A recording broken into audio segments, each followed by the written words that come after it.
This week's assignment was to read chapters 8 and 9 of The Shallows by Nicholas Carr. Chapter 8 is called The Church of Google, and most of the chapter is actually about the formation of Google by Larry Page.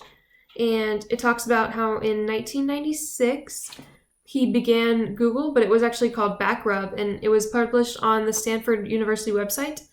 And it had such an overwhelming fan base or following that they purchased or invested in some better equipment and began Google in 1998. He started it with a group of friends actually in a dorm, and then in 1998 moved to a more formal setting out of the dorm, or formal setting, it says a couple spare bedrooms, so still a college setting, but a little bit better than the dorm, and began Google. And it talks about how every year the website grew and grew into now it's almost a verb, like you're going to Google something, and so it's so widely known that it's used universal, international, everywhere. Everyone has Google. And so chapter 9 continues this talk, but in a sense of, it's called search and memory. So it's actually talking about memory and how short-term, long-term memory work. I found this chapter really interesting because it talks a lot about short-term memory and long-term memory and how the process of taking information and taking it from short-term to actually becoming long-term. And I had a connection with this because I've done courses in the past to become certified to be an interpreter. And so for those, you're focusing all on short-term memory. And we talk a lot about short-term and how there is no long-term memory involved. It's all listening, interpreting, and then forgetting it so you can move on to the next thing. So 100% short-term memory. There was a study done in this chapter where psychologists actually would give some people a group of lists, and then the next day they asked them to recite them. And the people with the one list would be able to.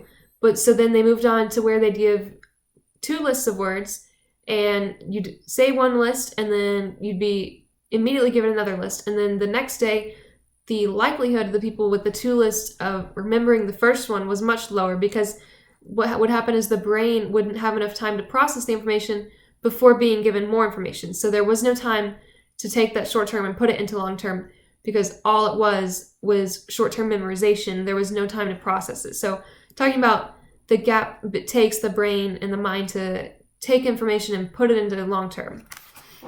There was a quote in here by Clive Thompson, the author of War and Peace on My iPhone, which directly relates it to the piece, being that it's the same author, but also because in that article he was talking about how the internet should be used as an advantage rather than a disadvantage, in that it's so easy to look up information if you have a question from a book. Or he was saying if you had a question about the history used in War and Peace, he would just be able to look it up like that. His quote says, "I've almost given up making an effort to remember anything, because I can instantly retrieve the information online. By offloading data onto Silicon, we free our own gray matter for more germanely human tasks like brainstorming and daydreaming."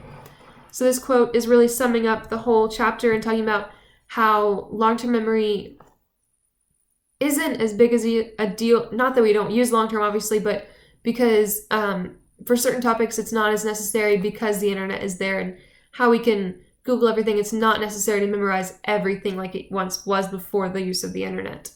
So not only does that quote relate it to War and Peace on My iPhone, but it does a great job in summing up this chapter and relating it to the previous chapter about Google as well, and how Google has changed the way we think so much.